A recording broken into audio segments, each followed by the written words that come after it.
Good evening and welcome to our monthly Foundation Matters webinar. Let me introduce myself. I'm Sandra Hempstead, the Regional Rotary Foundation Coordinator for Zone 34, and I'll moderate the event this evening.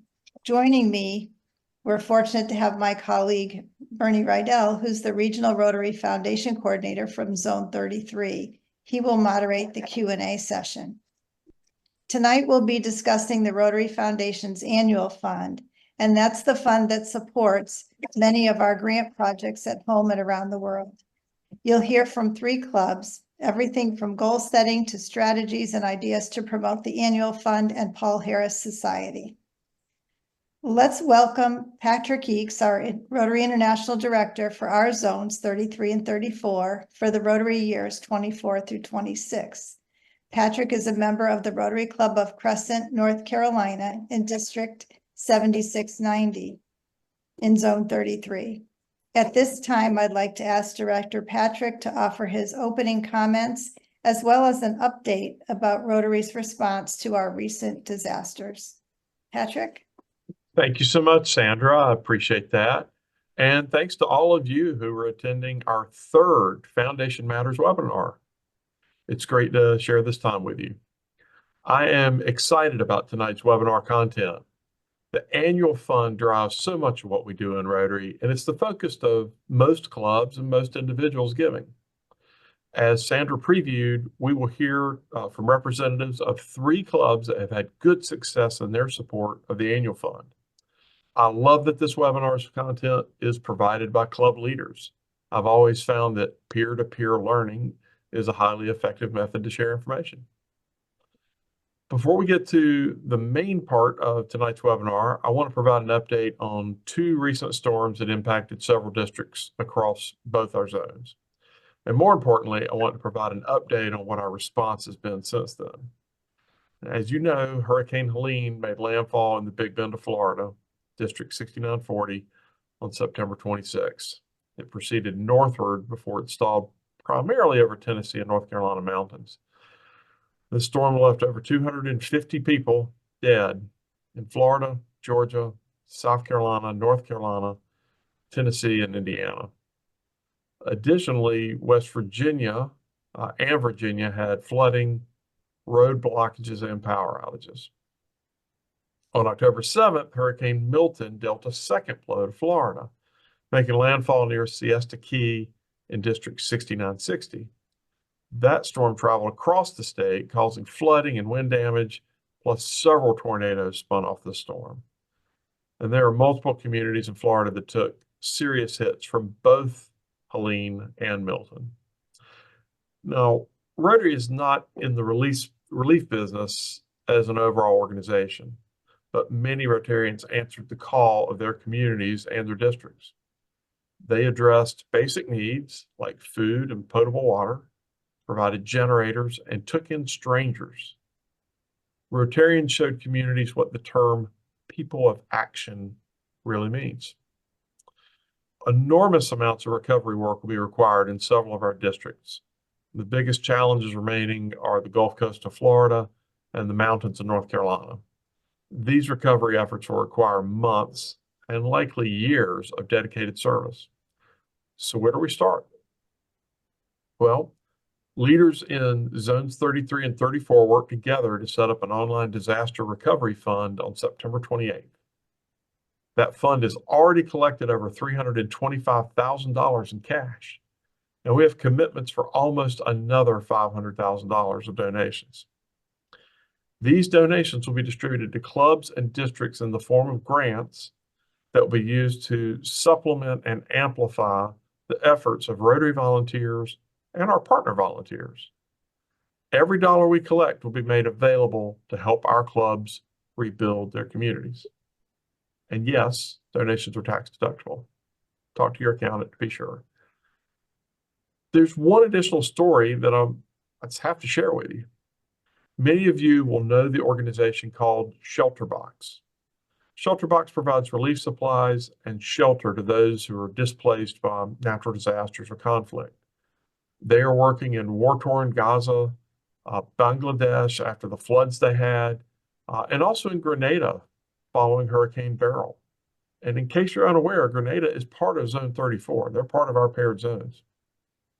I was on a Zoom call with the president of Shelterbox USA and the board chair of Shelterbox USA less than 1 hour before Hurricane Milton made landfall. And this was significant because the board chair lives in Tampa. He was in significant danger during our call.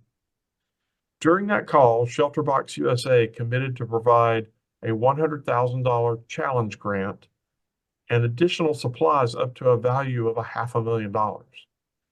The first shipment of supplies from Shelterbox USA will arrive at my business tomorrow, and the second batch of supplies are due on Tuesday. They'll be batched by community and sent to the mountains of North Carolina to provide people with tarps, blankets, solar-powered lights, and similar items. And just over an hour ago, Shelterbox USA President Carrie Murray called me to say she had secured a gift of 1,000 comforters from a major manufacturer. They were meant for Bed Bath & Beyond before they no longer existed.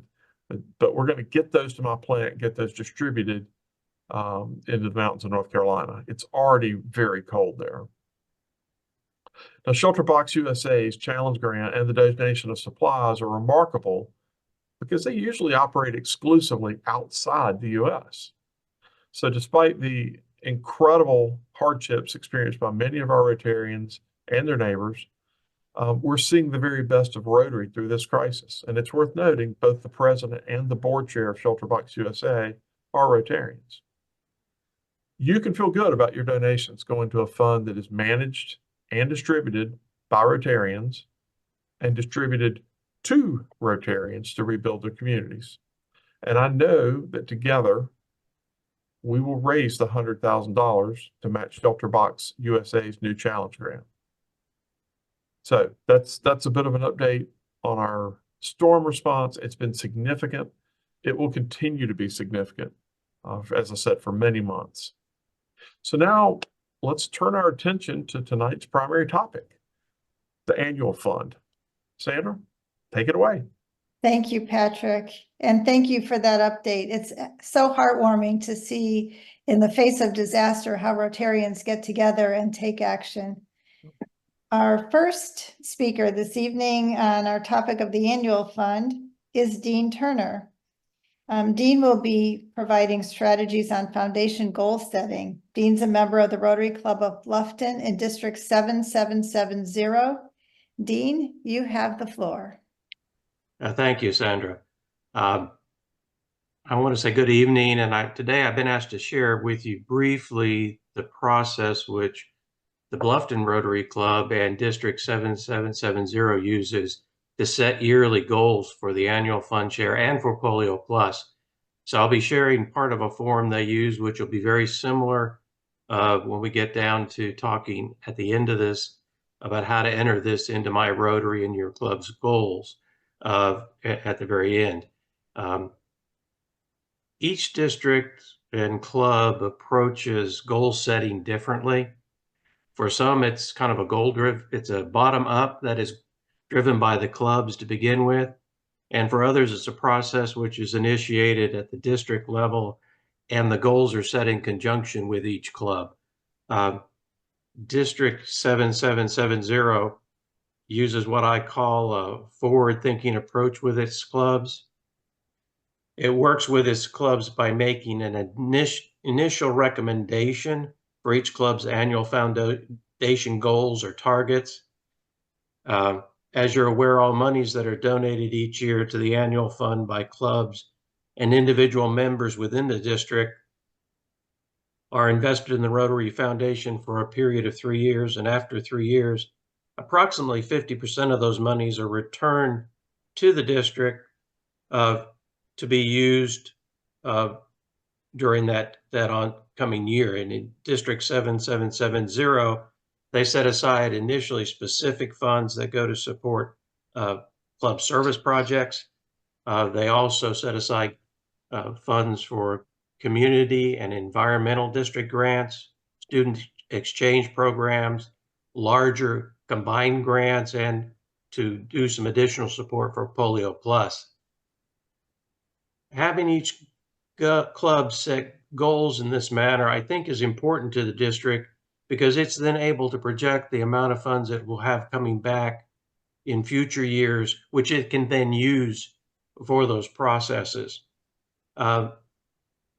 District 7770 recommends goals for each club are then presented to the club, and they're developed based on the number of active members in the club and the club's prior year annual giving. That's where some of the negotiation comes in, because the giving in the clubs can change from year to year. There are special causes. We'll talk a little bit about that. But there are a few things I think as you sit down as a club or working with your district to set goals for your annual fund shares. First, you need to know your club members and their commitment to the community. Service to the community and community improvement and involvement is why people join Rotary. That should always remain a top priority. So it should be more than we're just giving to the annual fund. It's how does this benefit our community, and making sure that giving to the annual fund doesn't become just the primary focus of the club. Second, you need to be aware of special circumstances which may have impacted giving in the past or affect future giving. This may include having received special one-time gifts or special fundraising efforts by the club or district, which may or not be reoccurring. Those may include matching points campaigns that the district may initiate or the club may initiate. And then the club's goals also need to be realistic and ones the club's leadership believes can be achieved and will be supported by the club members. And finally, while goals should challenge the club, they're not set in stone. Goals are a target for the club and a way to plan for the future. Circumstances may change. In any given year, a club may exceed or fall short of their goals due to circumstances beyond their control. And we just finished talking about some of those circumstances that could affect us. So as you set goals, you determine what you're going to provide both to the annual fund or the other funds. I just want to share with you briefly then how to go in and enter those goals in My Rotary. So you first of all need to go to My Rotary. I've circled here, go to your account, sign in, and then we'll go to the next screen. What you should see is something like this that shows your club, the district. Go ahead and click on your club. And next screen.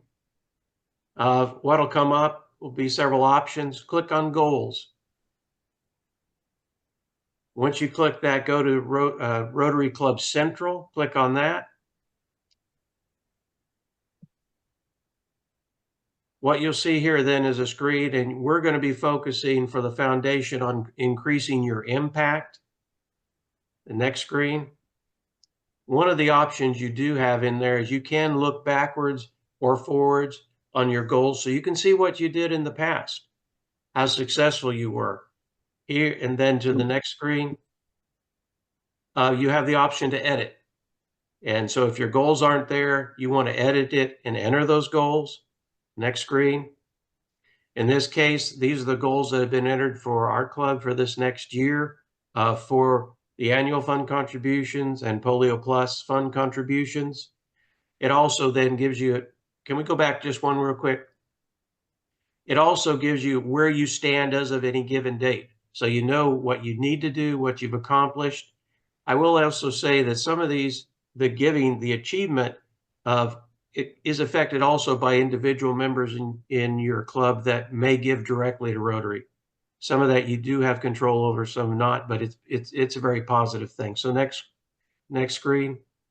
And then of the 5 goals you can enter in there, we do show plans for benefactors, major gifts, bequest society. We don't deal with those primarily on a annual basis. Those are something you work long-term with. But we do put that up there as a reminder for us that that's a goal for us to achieve, and that we are constantly looking for those opportunities. We'll have some points for discussion later, or questions if you have them, which we can answer.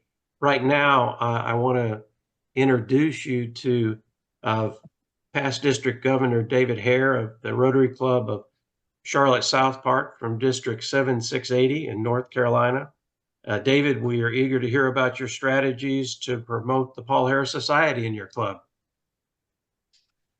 Thank you, Dean. One of the most common questions I'm asked about the Paul Harris Society is, what is the difference between a Paul Harris Society member and a Paul Harris Fellow? To become a Paul Harris Society Rotary Club members and even Rotarians, simply inform Rotary International of their intention to give $1,000 or more cash annually to the annual fund, Polio Plus, or approved global grants. A Paul Harris Fellow, on the other hand, is an individual who has contributed or had a contribution made in his or her name of $1,000 or more to the Rotary Foundation. This contribution can be made over a number of years and can also include points. The important, could you go back a second, please? The important words on this slide are intent to contribute $1,000 or more every year. If for some reason members are unable to donate the $1,000 in any one year, this does not preclude them from being Paul Harris Society members. Next slide. As of June the 30th, 2024, there were just over 33,000 Paul Harris Society members in the world, being under 3% of Rotary membership. Those 33,000 donated $29.1 million to the annual fund, which amounts to over 20% of contributions just to the annual fund. The United States made up nearly 50% of total PHS membership in 2023-24, and outright contributions by all Paul Harris Society members amounted to over $42 million. Next slide. You can join the Paul Harris Society in a number of ways: online, email, or even calling Rotary headquarters. Joining the Paul Harris Society online is a very easy process, you'll see on the right-hand side here of the screen. You go to rotary.org PHS and click on join. All you will need, this is the very easy form to fill in. All you need is your Rotary membership number, email address, your club name and district, and then you click on submit. And once the applicant has submitted the form, which can also, by the way, be completed by the club president or the club foundation chair if the member is not particularly comfortable with computers, he or she will receive a congratulatory email from Rotary International. Also, in recognition of membership, new members should be presented, preferably at a club meeting, a certificate of membership. A draft template is on the PHS website of that, and a Paul Harris Society chevron available free of charge from Rotary International. That's the chevron there on the screen and the template on the certificate. Next slide. And how do you fulfill your intent to give $1,000 annually? Well, you can donate $1,000 at one time or in several smaller amounts. And an easy way to do this is to enroll in Rotary Direct. For example, $85 a month, $250 per quarter, or obviously $1,000 per year. Donations can be made by check, credit card, or even from your IRA retirement account. Next slide, please. I'm sorry. Not quite ready to introduce Joe. A couple of tips for all foundation chairs online with us. Please check out the members of your club who are eligible to become members of the Paul Harris Society by viewing the Paul Harris Society report on myrotary.org and ask them if they'll be interested in joining. Also mention the society to new members like I did in my small club and immediately got 2 new PHS members. We now have a total of 8 Paul Harris Society members. That is 50% of our total membership of 16. Most important of all, I want to emphasize to you all how important it is to encourage all your members to donate to the Rotary Foundation, our charity, and hopefully they will become Paul Harris Society members. Don't forget to thank all of them for their contributions. Thank you, and I'd now like to introduce Joe Allen from the Rotary Club of North Gwinnett County in Georgia, where he is the club foundation chair. Over to you, Joe. Okay, thank you, and good evening to everyone. Thank you for spending part of your day with us on this very important topic. Go ahead and turn to the next slide. There you go. Just a little bit about us. We're a small club, and we're a new club as of last September.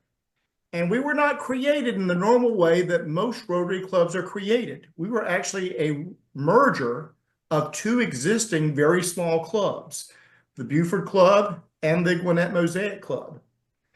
Each of those clubs over the years had struggled financially, struggled with membership, a lot of burnout. The Mosaic Club that I was a member of was more of a social club than a Rotary club.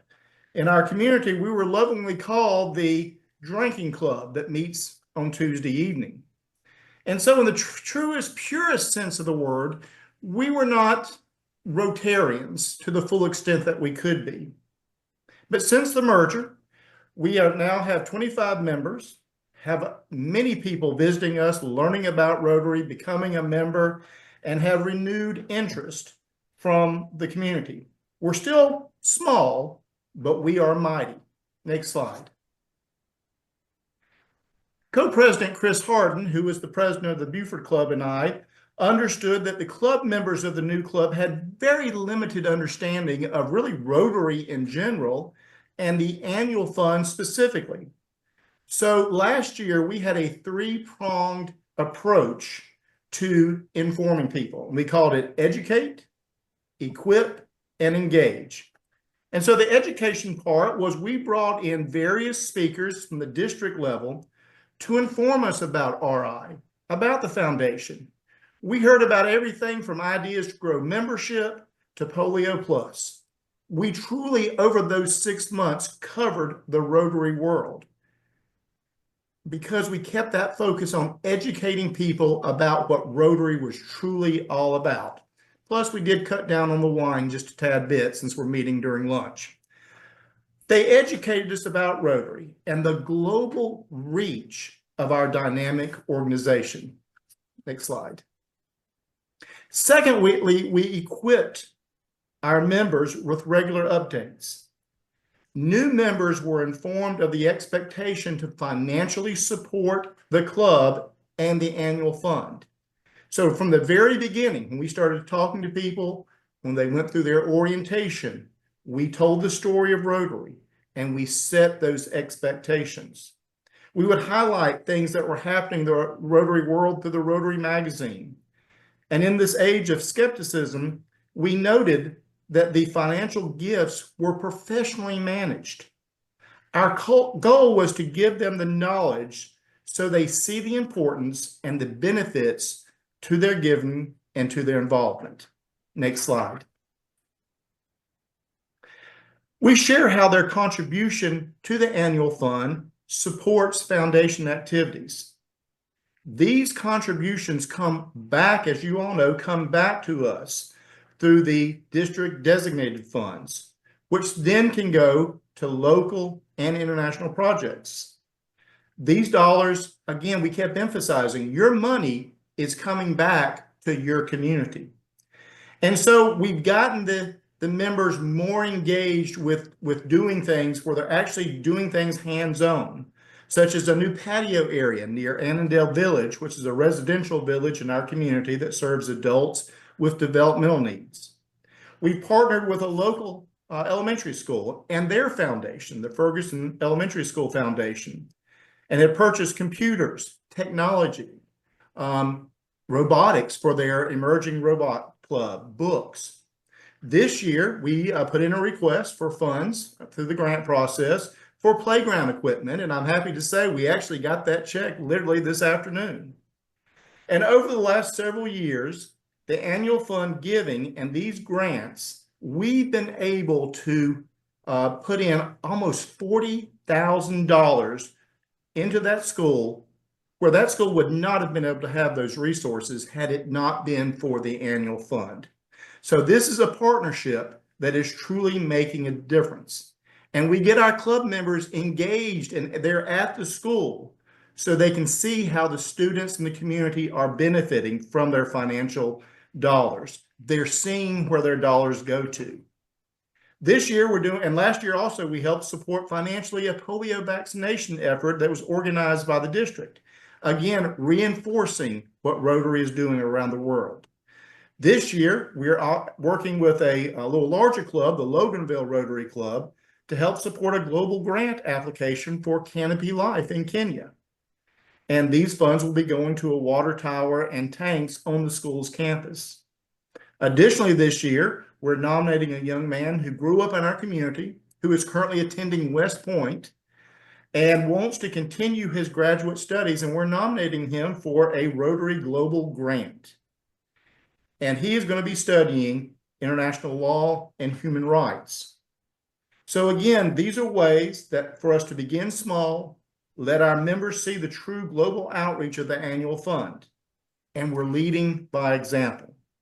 And finally, we encourage you to help celebrate when they meet various milestones by the individual members. Celebrate with them, ask them, be engaged with them, because then when they feel engaged, they will then be involved and more than likely, more than happy to open up that checkbook a little less tightly. So that's our 5-minute story. I'm going to turn it back to Sandra, and I'm certain we'll be available to answer any questions. Thank you. Thank you very much, Joe. And at this time, we have an opportunity for Q&A.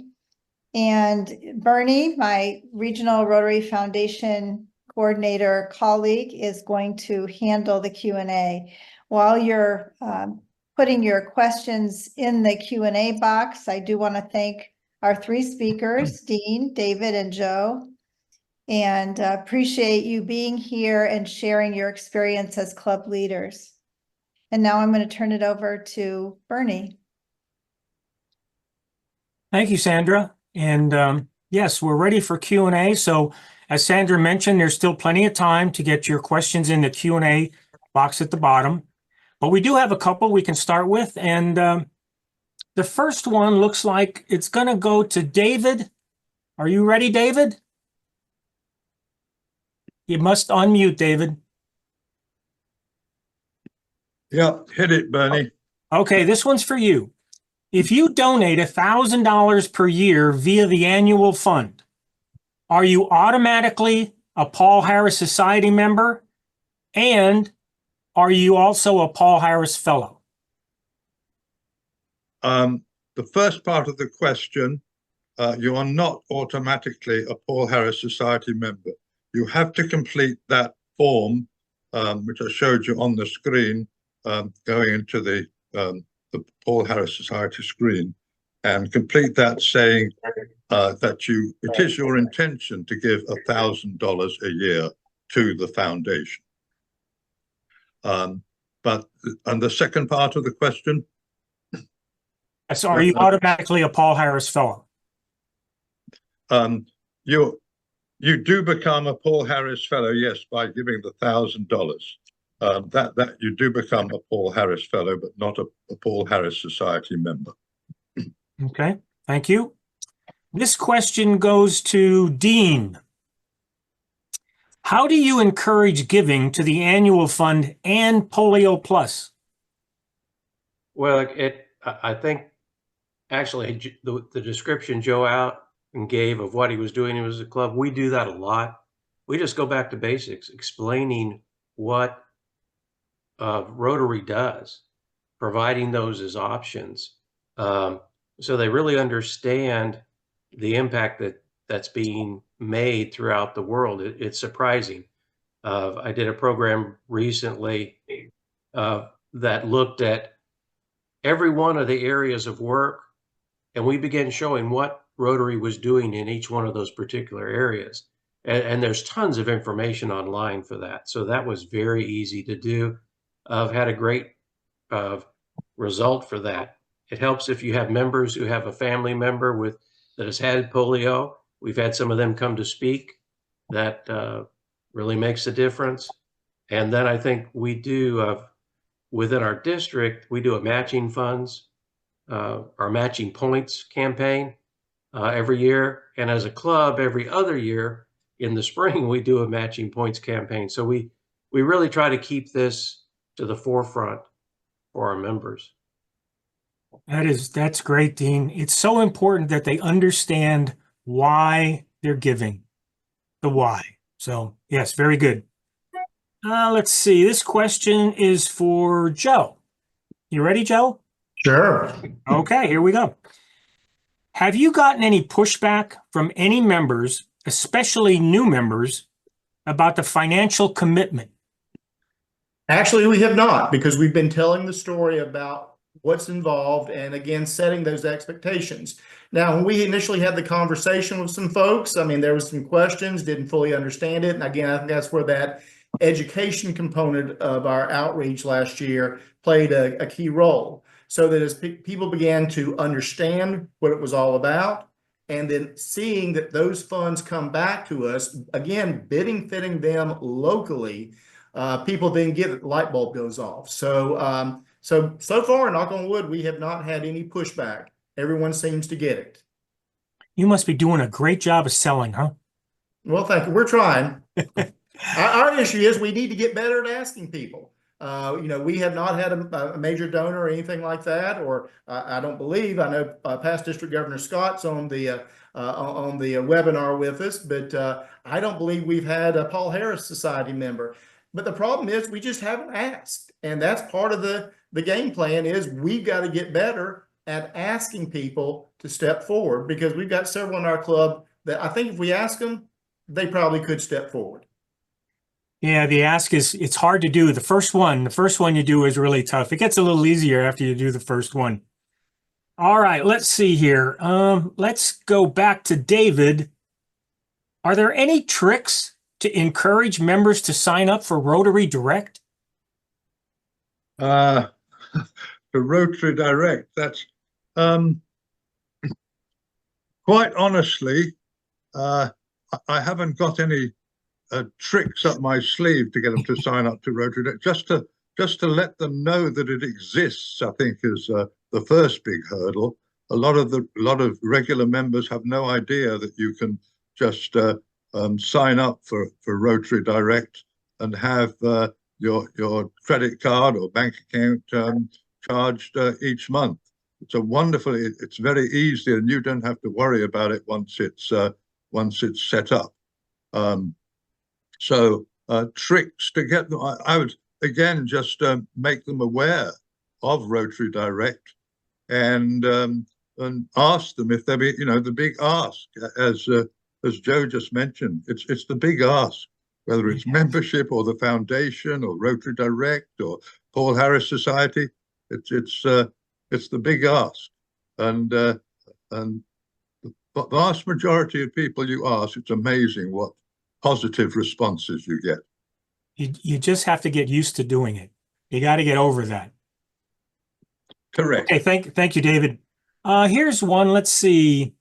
Dean, are you up for one? Sure. Okay, Dean. How are clubs receiving the recommended goals, and how are they changing them? Well, first of all, I know Paul Walters is on here. He's our the district foundation director, so he may have a bit that he can add to this. But I know from our point, we've been our club's been kind of growing. We came out of COVID, and we have really seen some significant growth in our foundation, the annual fund giving particularly. Some of that came from someone managing an estate, and that estate monies are coming through on an annual basis. Partly it comes, I just, with the club president, have a discussion with the district foundation director. I don't want to see our goal raised so high that people feel it's mandatory and it's not coming from the joy of giving. Also, if the expectation is so high, they feel they're not dealing with the local community like they want to.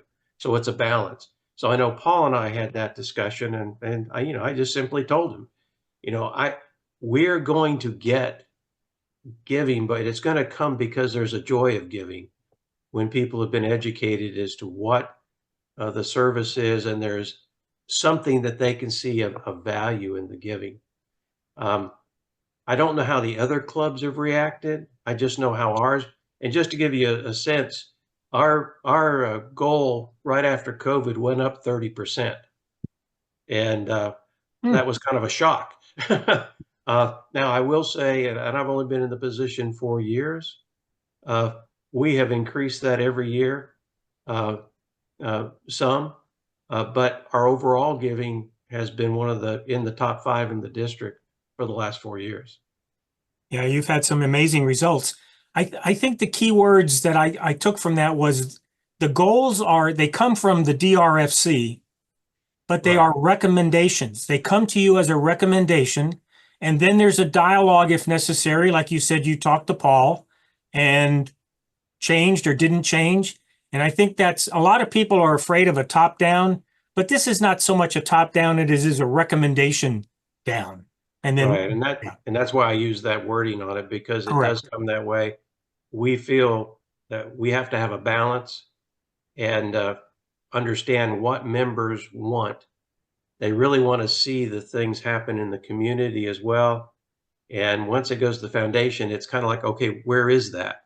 And we spend a lot of time explaining just that very fact, and even annually showing, what did we do in the community? What did we do with the annual fund? What was done with that? All right, Joe, you've been off the hook here for a little bit, so let's get you back on stage. Here's a question for you. You said that most of the members knew very little about Rotary and the annual fund. How successful has the education been? On a scale of 1 to 10, where would most members fall today? I'd say we're maybe at a 5 or 6. I think most of them may even know who Paul Harris is, which that may not have been the case a year or so That's ago. But I think by us continuing to focus on that, again, having those speakers and reminding people what Rotary is all about, that is what's that education is so important to move us from that social club of people coming together to, again, the people of action that we like to call ourselves. Okay, thank you. And let's see, this is actually, I'm going to throw this out to the 3 of you. Let me see if you've done this before. Is there a great overview or presentation of the foundation available that they could use in their clubs? Anybody? There's certainly for the Paul Harris Society a PowerPoint presentation which you can find under that PHS under myrotary.org and Paul Harris Society. You can scroll down and there's a whole list of questions and what is the Paul Harris Society, and a PowerPoint which anyone can use, whether it be the president or the club foundation chair or the Paul Harris Society coordinator in the district. You can use that as presentation to your members. There are part of which you've seen tonight. Thank you, David. There are a number of prepared presentations out there. If you go just look under Rotary, or you can just Google it and deal with that. I know with mine, every presentation that I've done or whatever, we keep it within an open file in the club so anybody can look at it and see it. But I usually take that stuff that's out there, craft it to what I think the interest or the questions our club would have, because it may not be everything may not be pertinent that you'll find online, but you can usually edit it. I agree with Dean. And also don't forget, Rotary.org. I mean, there is a ton of information. I am just amazed every time I go on the on the RI website to see what's there, the amazing graphics. I mean, they have really done an excellent job. So, you know, for like our orientation, I pulled stuff off of that, cut and paste, and put it into a PowerPoint. I Exactly. agree. I do the same thing, Joe. Rotary.org, there's a plethora of information out there. I think this is going to be the last question. As I look, I got 1 minute left. David, can you answer it in 1 minute? I'll try. Here we go. Am I required to give $1,000 before joining the Paul Harris Society? That's an easy one, Bernie. You are not required to give $1,000 before you join the Paul Harris Society. All you're doing when you sign that or you send in that application is it's your intention to give $1,000 annually cash to one of the three areas. So certainly you do not have to give $1,000 up front to join as a Paul Harris Society member. So Is that under a minute? Sorry. Excellent. That was excellent. You made that's great. Thank you very much. I think we're right on time. I'm going to turn it back to our moderator, Sandra. Sandra? Thank you. And thank you to everyone for your presentations and for that Q&A. I do want to point out that in the chat box, we have Katie Leister, who's our annual giving officer. She's very focused on the annual fund for both zones 33 and 34. She's pointed out that the PowerPoint Doing Good in the World with the Rotary Foundation is available, and I think there's a link in there, so that may help some of you who are looking for an overarching presentation about the Rotary Foundation. So as we conclude our call, I do want to let you know that we have recorded the call. You'll be getting an email with a copy of the recording and also the slides. I would also like to make sure that you acknowledge that we are asking you to set your club's annual fund goal in Rotary Club Central if you haven't already done so. And also to schedule a foundation speaker. I think we heard in all of the presentations today how important it is to set the goal and to have speakers and education for your club. November is Foundation Month, so it's a good month to focus on the foundation and set some speakers for your club. I would like to, well, first of all, thank you for attending today. I'd like to also point out that you can find all the information about our meetings. You can register for additional meetings and find the reference materials at the RI Zones 33-34 website under the foundation. You will also be able to go there to put in your results from the action items that we've had in each one of our calls. As you exit the webinar this evening, you will get a survey. It has 3 simple questions, and we really appreciate you answering that survey. The suggestions that you make each month are shaping what we do for the following months. So please do provide your feedback. Our next Foundation Matters webinar is November 21st at 6 p.m. And we'll be discussing the endowment fund then. So this concludes our webinar this evening. I appreciate everyone for being here. Thank you and have a good evening.